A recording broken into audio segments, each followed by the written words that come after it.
Today on the Locked On Blues podcast, we're previewing Game 5 between the St. Louis Blues and Minnesota Wild. The Blues are getting a couple important guys back into their defensive rotation with Nick Leddy and Robert Tuzo making their return to the lineup. Scott Perunovich staying in the lineup. Jordan Binnington getting the start once again.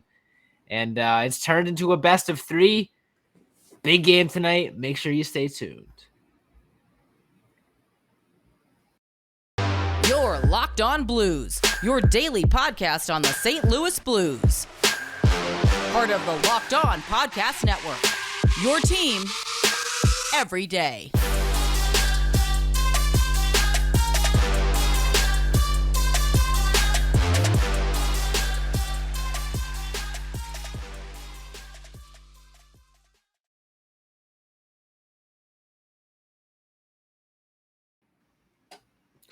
Ladies and gentlemen, welcome back to the Locked On Blues podcast, part of the Locked On Podcast Network, and your number one source for daily Blues content. I'm Josh Hyman, and as always, I'm joined by Thomas Welch. Tommy, we got a big game coming up tonight. How we feeling? A lot better than I did before the last game. I don't know, Josh. I mean, we were talking about it a little bit on the pod, but a 3-1 swing between a 2-2 swing is massive jump, right? If you go into a game thinking you've got one game left to clinch and move on, it's an entirely different mindset than evening up the series. So I like the fact that the Blues went out there, took care of business, even though they got some guys banged up. They went 11-7, so they were kind of prepared for it. It sounds like the Blues lineup for tonight is potentially going to go that similar route. Yeah. Like you said, they got a lot of key guys back on the defense, including Nick Leddy and Bertuzzo, with the addition of Scott Perunovich, who looked great in his playoff debut. I like the Blues' chances tonight. And it's a huge game, like you said. I think when I was looking at the statistics, the team that wins Game 5 wins 80% of the time, like the entire series. Yeah. I think I said that. I probably said that exact statistic like 5 times in my solo episode. But I mean, yeah, you're totally right. Before we get into anything more, I wanted to thank you guys out there for making Locked On Blues your first listen, because hey, by the time you're listening to this, we're probably about 30 minutes from puck drop. So exciting stuff here. But I mean, yeah, it's huge. Game 5 is gigantic. You know, it's a best of 3. And the Blues have a chance to, put Minnesota's backs up against the wall tonight, or come out of the game with their backs up against the wall. The narrative coming out of this game is going to be drastically different depending on who wins or who loses. I know, expert analysis here. But it's true. It's probably the biggest, not probably, it is up until this point, the biggest hockey game the St. Louis Blues have played in 3 years, because they didn't have a chance in that Vancouver series 2 years ago. They didn't have a chance in that Colorado series last year. This is the biggest game the St. Louis Blues have played since Game 7 of the Stanley Cup Final. And I've been excited about it ever since Game 4 ended, especially with the way that they played, missing as many defensemen as they were missing. Jordan Binnington, reclaiming the cage after going 0-9 in his last 9 playoff starts. I mean, the storylines are all there, and the Blues weathered the storm and played a really good game of hockey to put themselves in this position. Tommy, I don't know if you saw our YouTube comments 2 episodes ago were getting real feisty. We got 27 comments in one thread. Oh, wow. People arguing back and forth, Wild fans and Blues fans. So, I mean, this has been a competitive of a series as you can get. I think the teams, when the respective teams have won their games, it hasn't been close. We haven't had a close game yet in this series. Seth predicted 5 overtimes. We haven't gotten close to 1. It's been the team that has won in convincing fashion all 4 times. So, I mean, I guess my question to you is, do you think it's going to be more of the same tonight? You think we're finally going to get a close one in there? I think we might get a close one. I think throughout the course of any playoff series in any sport, I feel like you do a lot of learning, right? And a lot of adjusting to how like what the Wild do is successful and what the Blues do is successful. And so obviously get on a game-to-game basis, you're going to make adjustments and try to shut that down. And I feel like after Game 1, the Wild did a good job of making those adjustments towards the Blues. And then the Blues recently have made those adjustments towards the Wild. Like I think the biggest adjustment that the Blues have made is, everyone talks about like the physicality that the Blues bring. And that is a huge point. And like, Josh, you love bringing up those big bodies, but I think a couple games ago, the players were talking about how they were probably chasing hits too much instead of playing the puck a little bit more. And I think that's been a conscious effort from not only the players, but from Craig Berube too. I think he's moved Braden Shen around. He's on the first line tonight. So if that tells you anything of Craig Berube's opinion of Braden Shen's play this series, I mean, what can you say about the dude's doing it all, right? And so I think he's doing everything that you ask of him. And what was asked of him earlier on in this series was be a tone setter for the physicality. But like I said, when you're chasing hits like that, it kind of takes you out of the offensive and the defensive play. And I feel like the last game, he was a little bit more cognizant of that. So I think we're going to see more of an impact of Braden Shen offensive and defensively and less physicality. But that's not necessarily a bad thing. So if you're looking at this game, be like, why isn't Shen hitting people, running them into the boards after Spurgeon did that? All that stuff. I think that will actually benefit the St. Louis Blues if he doesn't play that style of game. Yeah, and I'm honestly surprised. Like I thought this year, excuse me. Oh boy.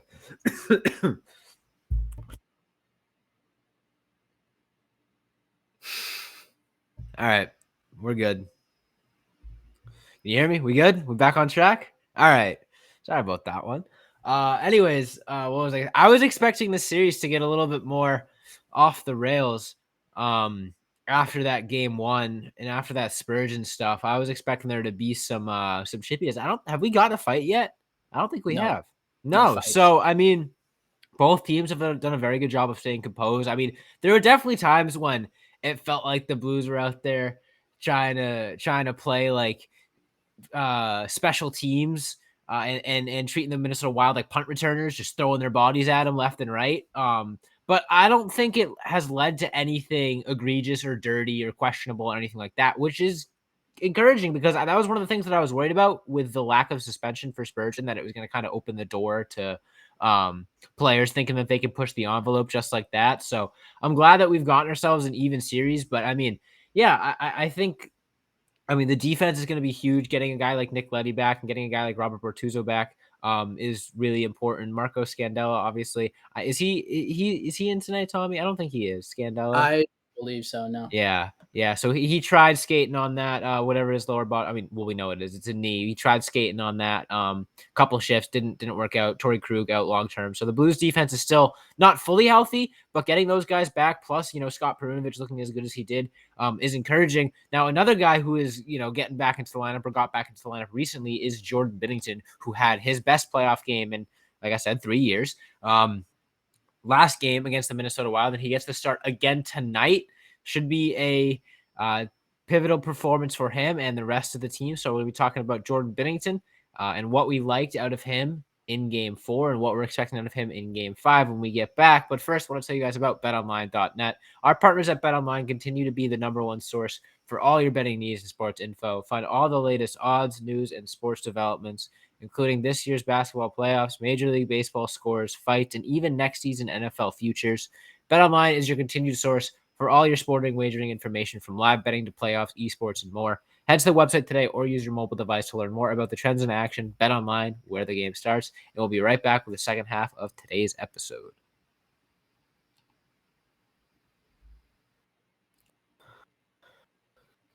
All right, Tommy. So I believe this was after Game 1, maybe.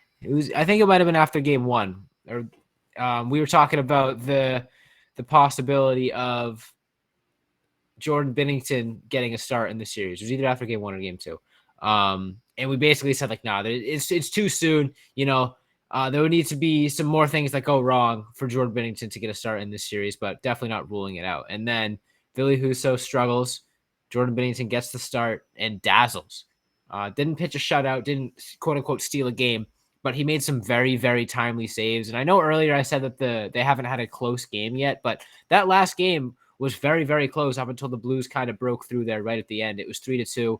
The Wild had a empty lot of netter chances. saved me a lot of anxiety. Yeah, the empty netter was huge, 180-foot goal from David Perron. But I mean, there was definitely a time there where the Wild were trying to do what the Blues did in that first loss that they had, where they came real close to evening up the game. Momentum was still about 60-40 in favor of the Blues, but the Wild were knocking on the door. And, a weaker Jordan Binnington performance would have probably led to the Wild winning that game with the pressure that they were putting on there at the end. So he stood tall.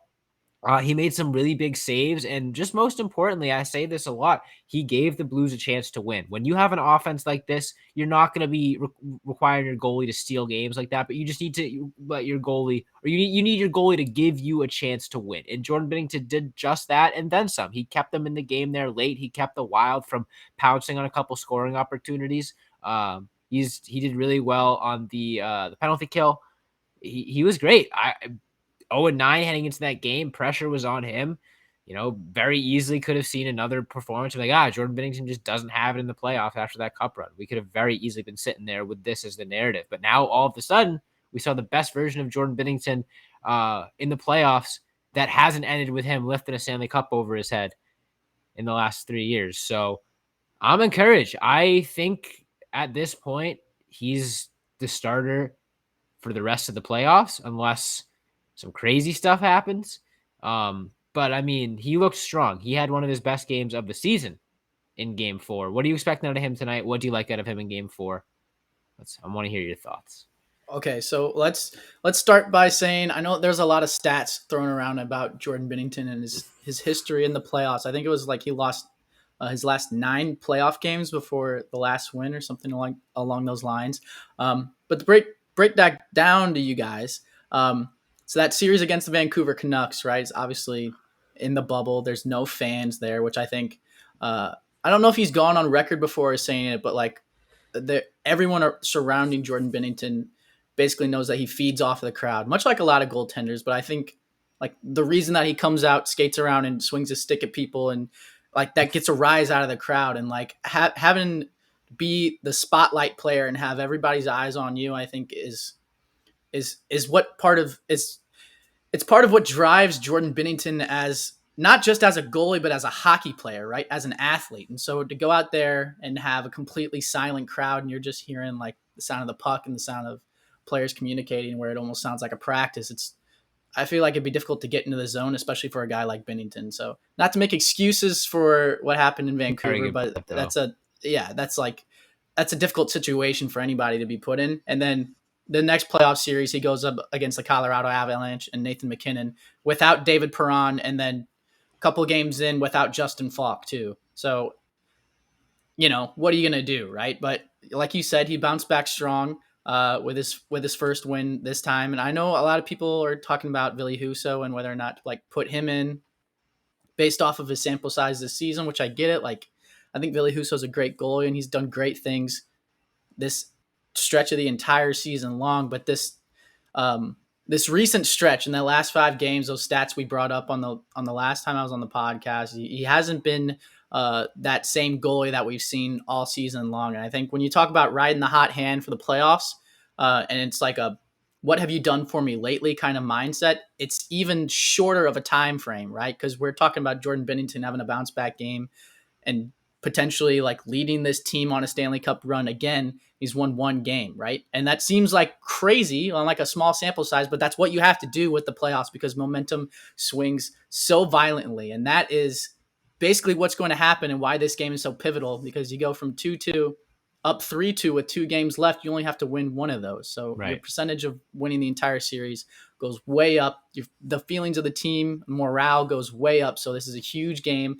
And I tweeted about it earlier, but even if Ville Husso is playing at the top of his game, like, and what I've seen from Jordan Binnington, what we saw from him Game 7, where he shut the door in the first period and shut the door in the rest of the game. I mean, there are not many goalies in the entire NHL that can swing momentum in your favor like Jordan Binnington can. So not only am I 100% okay with this and approve of Craig Berube decision to go back to Jordan Binnington, I don't think there's anyone in the entire NHL that I'd want in net for this game in particular than Jordan Binnington right now. Wow. Yeah, I mean, it sounds crazy like you said, but I mean, goaltending is such a mental position.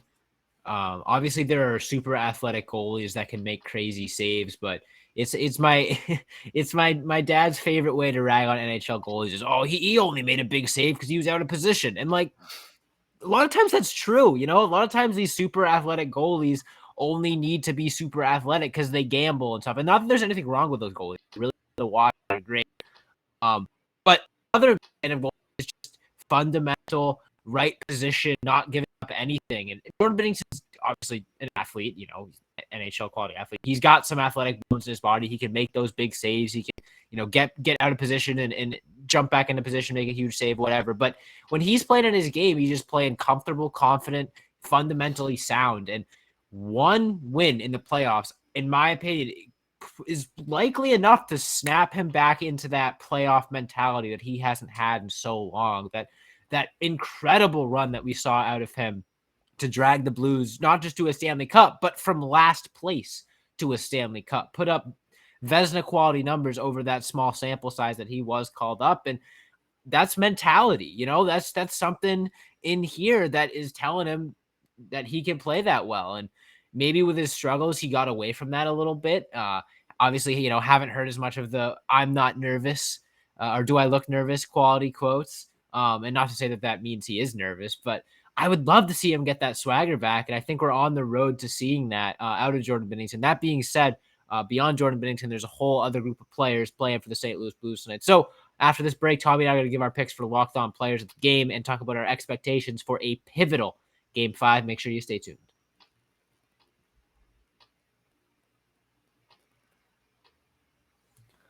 All right, Tommy. So puck drop is 1 hour or probably about 2 hours away with these super delayed puck drops. 7:40 Eastern right now, 6:40 Central. Locked on player of the game is probably lacing up the skates right now for warmups. So who's it going to be? Who's going to be the one that we look back on and say, man, the only reason the Blues are up 3-2 in the series, or not the only reason, but if it weren't for blank, Blues wouldn't have won this game. Locked on player of the game, hit me. We're getting close in these standings, so every pick is crucial. We got a dark horse alert, Josh. Dark horse alert, 2 points. I'm picking a guy last game that didn't get a whole lot of ice time. I know who it's going to be. I think will play a pivotal role in this game because he's on the first power play unit and special teams. Yep. We talked about special teams playing such a huge role in this entire series. The Blues, the last couple of games, haven't converted at the rate you would expect them to against a penalty kill with the Minnesota Wild that's near the bottom in the league or the lower half. And I think that this player is going to have a lot of momentum and a lot of zeal to get that done going up against his hometown team, the Minnesota Wild. So I'm going to take Scotty 2 Hottie, Scott Perunovich, as my locked on player of the game. I think if the power play converts like I expect them to, and we expected them to coming into this series, he's going to be a big part of that because he's taking over the role of Torrey Krug, who is the power play quarterback. I hate that you picked dark horse because I'm not going to pick a dark horse. But it's a little bit of a dark horse in the context of this series, I guess. I don't know. I think Perunovich is a great pick. His limited ice time wasn't, due to poor play. It was calculated. He was there to be a power play weapon, and he played so much power play time. I think that first power play he was out there, it was the 4-minute power play, and he pretty much single-handedly kept the puck in the zone for 2.5 minutes, I think it was, of uninterrupted zone time, and that was all thanks to him being out there on the point, which generated the Blues a ton of momentum. So, yeah, I think that's a great pick, and if you didn't pick him, I probably would have, but I'm going to pick someone who's probably been picked a lot for Locked On Player of the Game. I've called him the best forward on the St. Louis Blues at times. However, he does not have a playoff goal as a member of the St. Louis Blues yet. And I think that is due to change in bunches. I'm not expecting one. I'm expecting multiple goals out of Pavel Buchnevich tonight. He has been a really strong player for the Blues in this series. Just hasn't been getting the goals like he was in the regular season. He's I want to say he's hit a post. I could be wrong. No, that was Tarasenko that hit a post. But he's had some good chances. I think he's got like 9 or 10 shots so far in the 4 games that he's played. But has still been making his impact elsewhere, so it feels like the goals are just due. So for that reason, I think Pavel Buchnevich is going to have a huge game for the Blues tonight. I'm expecting the floodgates to open, and when he gets hot, when he scores, he can score in bunches. I'm expecting a multi-goal game out of Pavel Buchnevich tonight. Obviously, the dark horse pick from you leaves me with a big risk in taking a ringer like Buchnevich. But I'm confident in Buchy. I think he can get me some much needed points as we get down the stretch of the Locked On Player of the Game race. But yeah, I'm looking forward to it. I think both of those guys are really good picks. I think so too. I'm just excited. I don't know. It feels like there's a lot of narratives going on here. And anytime you've got a lot of narratives going on in the playoffs, it's exciting. Like even if the Blues end up getting knocked out, like for the Minnesota Wild to essentially slay the dragon that is the Blues that have been kind of had their number for so long, like even that's a cool story, even though like, you know, they kind of rubbed us the wrong way in this series. But I mean, if they go on and face the Avalanche, like I'm rooting for the Wild in that. You know, part of me wants to change. Part of me wants to change my pick to Nick Leddy. I thought about it for a sec. Nick Leddy. Yeah. Okay, give me the reasoning. All right. Okay, so my reasoning is I feel the need to pick a dark horse player now that you picked the dark horse player, and I think, yeah, you know what? I can't justify it enough in my mind. You're sticking with Booch. Booch has been rough, dude. Booch, yeah, he's kind of been snake bitten, and his like defensively, he was there like all season long and like on the penalty kill and everything, but like it doesn't look like he has the same tenacity in these playoffs. Maybe he's banged up. I don't know, but all right. That's just my 2 cents. I don't want to steer you in one direction. No, I mean, and then the results come back and you're like, it's only because well, you told me to take Nick Leddy and he didn't even finish the game. Oh gosh, that would be miserable. That would be rough. Where's Nick Leddy? Was he playing on the first pairing? Yeah, do we know? Parayko. Yeah. Okay. All right. Then it's Leddy, that's Parayko, why. Rosen, Falk. I'm pulling the old switcheroo. J-Tap, get your eraser out.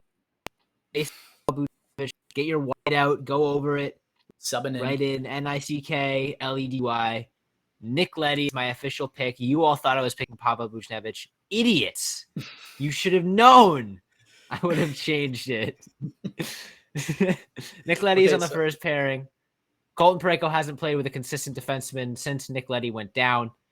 For the reason that I think not only is he going to have a great game himself, but he's going to elevate the play of Colton Parayko and hopefully get himself an assist or two in there to make up for the fact that Pavel Buchnevich is never going to get a hat trick now that I changed my pick. But it's a risk you take when you play the game, I guess. So yeah, I mean, I think Nick Leddy's going to have a pretty good game. Exactly. I don't know if he's going to have maybe the same point production as a guy like Pavel Buchnevich or even a guy like Scott Perunovich, but his consistency and his reliability is something that helped the Blues defense out a ton when he was acquired. And I think that effect is going to be seen tonight. If there was one area where the Blues have struggled even in their wins, it is defensively. It felt like, they haven't gotten a whole lot of offense from their defense. Gotten a couple assists here or there, but I don't know. Do they have a defenseman goal this series? Maybe like one or two? I feel like really doesn't feel like they have a whole lot of offensive production from their defense outside of the occasional secondary assist or primary assist. So for that reason, I'm going to pick one of the more sneaky good defensemen on the St. Louis Blues, and that is Nick Leddy with my official pick, not Pavel Buchnevich. I'm probably going to regret that, but it's Nick Leddy goal incoming. Nick Leddy goal. If Nick Leddy gets a goal after I backwards talked myself into picking him as locked on player of the game because you picking Scott Perunovich threw me for a loop, I would be so happy. But I'm fully expecting to eat my words and watch Buchnevich go for a hat trick and Nick Leddy trip and fall over a skate lace and be out for the whole game. Hey, here's a question for you, Josh. Okay. So last game, you probably mentioned this on the solo episode, but there's two Blues defensemen that had 30 minutes of time on ice, and that's the first time that's happened That's the first time that's happened for the Blues since 2000, and it was Chris Pronger and Al McInnes. Do you think tonight there is a member of the St. Louis Blues defense core that hits 30 minutes again? I hope not. I mean, but we won last game. Yeah, but you don't want to be running your defenseman into the ground like that. I feel like that was special circumstances. I was Perunovich played only 13 minutes, limited to 5-on-5 minutes. Santini played 35 seconds all night. I know it's a little bit of an exaggeration, but yeah, there were special circumstances that led to it was Parayko and Falk, right? Yep. Yeah, there were special circumstances that led to Parayko and Falk playing that many minutes, and obviously they played those minutes spectacularly. But I don't think the Blues are a team that needs to rely on defensemen like that. I think they have enough depth, especially with Leddy and Bertuzzi coming back, that you can stagger out the minutes a little bit more. If one or both of those guys play 30-plus minutes, it means something went wrong, in my opinion, or, there's some defensemen are really struggling or something like that. So I don't expect to see a repeat of that. I would expect to see Parayko getting consistent first pairing minutes, maybe somewhere 27, with Nick Leddy coming back and with him playing more of a, solidified first pairing defenseman role. But I hope we don't see more 30-minute performances out of Parayko and Falk unless it's justified, because that's not a recipe for long-term success. It'll wear them down. But I mean, hey, it worked in game 4, so maybe they'll shut me up and play him out there a ton again tonight. But I'm excited. Give me a score prediction, Tommy, before we wrap this one up. So I'm actually, before I give my score prediction, I'm actually on the other side of the aisle from you. I think if they don't hit 30 minutes, I think they're going to be close. And I think the reason for that is last game, you kind of saw that like Santini wasn't getting the time on ice, and like, maybe you trust him, maybe you just don't trust him. And it was like a close game, and it was kind of going back and forth. Like there's a lot of circumstances where the Blues are throwing guys out there and like formations and like the penalty kill and all those things. And there's like I think the game before you threw Rosen out on the penalty kill, and that was nightmare fuel to say the least. And he played better last game for sure, but I think taking all those things into consideration, combined with the fact that Nick Leddy did sustain an injury, there's potential that he could not finish the game. I don't think he'd come back if he wasn't able to contribute to the team, but I also don't think he'd be sitting out if he was like 80% or like 70%, you know what I'm saying? So I don't think you want to lean too heavily on Leddy or Bertuzzo to log That's really true. like a whole bunch of minutes. And I think true. you don't really want to lean on Rosen to log those minutes that are lost from those guys. And you definitely don't want to lean on Santini. So it kind of just comes down to Mikkola. And then if he seems like he's struggling, then you just kind of have to distribute the Justin Falk and Colton Parayko and live to see another day. That's true. So that's my reasoning. You're really behind changing it, my mind a lot in this. I'm episode. sorry. You're using your logic and your facts to make. It's me good to have reconsider both my sides, opinion. but I do think like what you were saying, like long term, that is not a recipe for success, and that's gonna break you down if you move on and you're facing the Colorado Avalanche, right? Like you're gonna be winded. Your two best defensemen are gonna be like hunched over, like playing half of every game. Their guns out. Yeah, exactly. But also that being said, like if you don't divvy those minutes up that way, there's potential that you don't even make it there. All right. I think the Blues would rather make it there. There's a bonus point at stake if someone goes over 30 minutes tonight. Oh God. Jokes aside, it's gonna be Parayko's gonna be up there 29 minutes 58 seconds. Exactly. I'm gonna have to get Craig Ruby on the phone. I'm gonna get Craig Ruby. Like, get him off now. Put the card in. An analysis of when he steps on and off the bench. Exactly. Did he get 2 feet in? Yeah. We're getting competitive down the stretch. Anyways, that being said, I think that is all the time we have for you guys today. I'm going to go enjoy some of the other game 5s that we've got going on. I think Carolina and Boston are in the middle of a good battle right now. I'm going to Detour in Imperial. Actually, so if you see me there, say hey. Not the game. Thanks. Cool. Yeah. Say hey to Tommy. If you're for some reason in College Park, Maryland, say hey to me. That'd be weird though. Thank you all so much for listening. Make sure you hit that follow or subscribe button on whatever podcast platform you're listening to us on. That way you never miss a new episode. Subscribe to our YouTube channel. We are on the road to 250. I almost said 250,000. I mean, technically we are on the road to 250,000 subscribers. We are just like one step down the extremely long road. We're also on the road to 250 subscribers. We are much, much closer to that destination. But hey, who knows? You never know. So yeah, check us out. One video is all it takes. One video is all it takes. This could be the one. We could see this video on a billboard in Times Square next week, and it'll be me saying this. That being said, though, leave us a comment on our YouTube, hit that notification bell. That way you can interact with us.